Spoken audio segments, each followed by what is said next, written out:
Agora eu tô aqui com a HP OfficeJet 8500, tá? Uma máquina um pouco maior da HP, uma máquina assim, vamos dizer, semi-profissional, para trabalhos que exigem um pouquinho mais de qualidade, tá?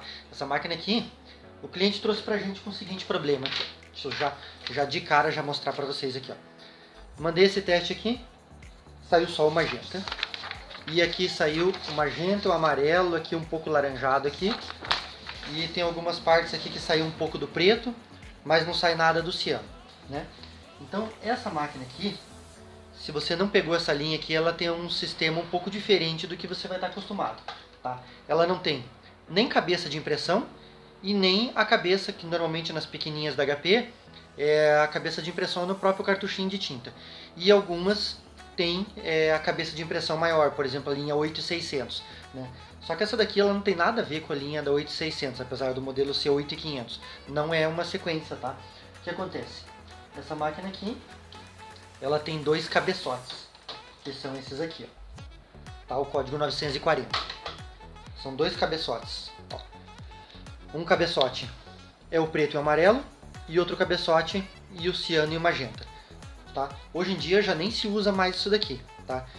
Não sei por que a engenharia da HP resolveu fazer esse sistema, por exemplo, colocando o preto e o amarelo, a cor mais forte, mais pesada, que mais contamina qualquer uma, com a mais fraca e a mais sensível e a que mais sofre qualquer interferência, né? Não sei por que, engenharia deles. Claro, como é que é o sistema de impressão numa máquina de tinta? Resumindo, a grosso modo, em 10 segundos eu vou falar para você. Né? O cabeçote é elevado a uma temperatura altíssima, tá? Tem máquinas que chega a 500, 600 graus, instantaneamente ejeta uma micro gotícula de tinta e esfria imediatamente, tá? Basicamente é esse sistema, a grosso modo, né? Vou fazer mais vídeos explicando melhor para vocês como é que é a tinta. Mas a HP usa esse sistema, eleva uma temperatura altíssima, ejeta a tinta, esfria instantaneamente. Então, né, muita gente vai dizer, ah, não tem como misturar o preto e o amarelo. A chance é bem pequena, isso foi projetado para trabalhar de uma maneira profissional. Só que hoje em dia já não se faz mais isso. Nas máquinas mais modernas, você não vê o preto e o amarelo junto. O que existe hoje nos cabeçotes HP? Um cabeçote é só o preto e outro cabeçote as três cores. Tá? Fizeram esse sistema aqui, funciona tranquilamente. Mas o que é o principal que eu quero passar para vocês hoje aqui, por exemplo, em relação a custo. Tá? Cada cabeçote desse aqui custa em média de R$200 um original. E se você pesquisar no próprio site da HP, eles dizem que cada cabeçote desse aqui dura uma média de 1000 páginas. Tá? Como eu já comentei num outro vídeo aí, isso não é somatório. Sempre fala isso para os teus clientes, sempre ensina isso para os teus clientes, tá? Porque às vezes ele pega lá 4 cartuchinhos de tinta, cada um dura 1000 páginas. Ah, então eu tenho para 4000 se for 4 cartuchos? Não, não é assim, nunca é assim. Sempre faz mistura de cores. Então você sempre pega a média da durabilidade total. Então, se eu posso ter, não existe isso, né? Mas se eu tiver 20 cartuchos, um com cada cor, e a média de páginas é 800 páginas, você vai ter um total de 800 páginas, tá? Você vai ter um total disso, a não ser que você use uma cor de cada vez. Se você fizer isso, ninguém faz, né? Então, o que acontece? Eles dizem que isso aqui dura uma média de 1000 páginas, tá? Até dura mais, tá? Por exemplo, no relatório que eu peguei dessa máquina desse cliente aqui, ela tá com 4099, 4000 páginas aproximadamente, e agora deu problema aqui, porque ele me passou até que ele usa pouco, né? Tem um escritório pequeno, usa pouco a máquina. Então, aí quando você vai passar o orçamento, tem que ver com o cliente se esse tipo de custo aqui compensa. Ele vai gastar em torno de R$200 cada um, vai gastar mais ou menos R$400 aqui, e vai ter, nesse caso dele aqui, mais 4000 páginas. Pode ser, dependendo do trabalho que ele faça, pode ser que valha a pena. Por exemplo, nesse daqui, uma dica que eu dou, tá? Ele usa somente cartucho original, ó, só cartucho original. Esse aqui é o ciano, mas as outras cores aqui, todos são originais, tá? Então, isso faz diferença, tá? Como eu já comentei também em outros vídeos, eu não ganho nada de fabricante nenhum, não ganho nada, não ganho comissão, nem vendo esses cartuchos aqui. Eu faço manutenção aqui e nem vendo esses cartuchinhos de tinta aqui.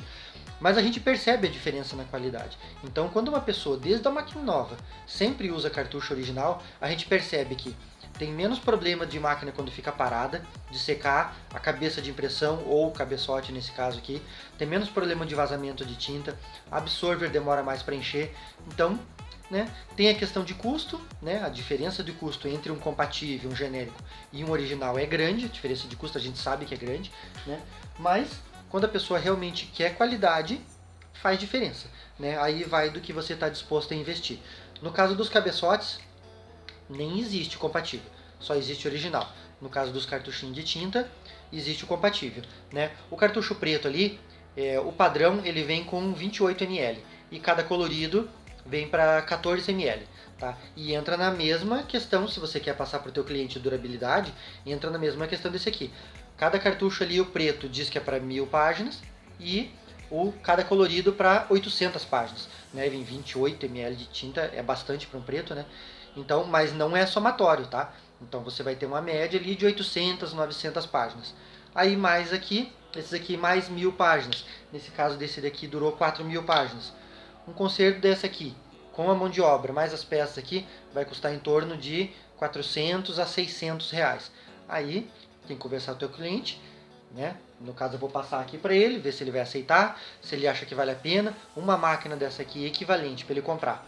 Com essas funcionalidades, a máquina tem um alimentador, é uma máquina mais robusta, tem mais funções, tem mais qualidade, hoje vai comprar em torno aí de 1.500 a 2.000 reais, né? Então, conserto em torno de 500 reais, 600 reais, né? Vai do que o cliente analisar. Tecnicamente é viável? É viável. Economicamente compensa? Também compensa, dependendo do uso que ele vai fazer. Só que, né, você é técnico aí, você sabe, né? A gente não conserta a sua máquina, a gente lida com a máquina e com um ser humano no balcão e você precisa conversar. O ser humano é que paga a tua conta, é o teu cliente que paga a conta. Máquina é a parte mais fácil de arrumar, tá?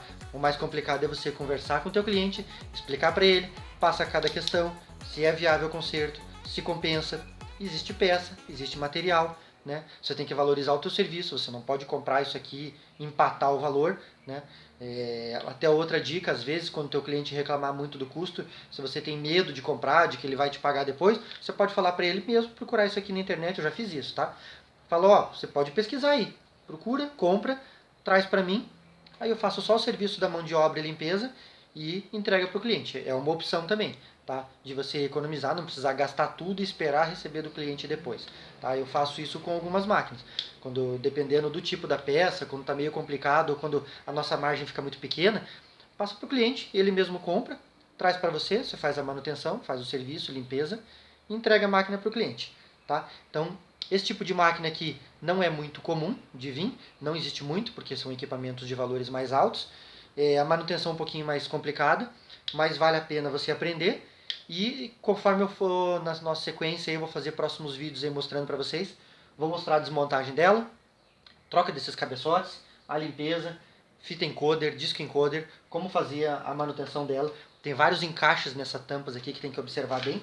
E eu vou trazendo para vocês aí, tá? Acompanhe os próximos aí com a gente.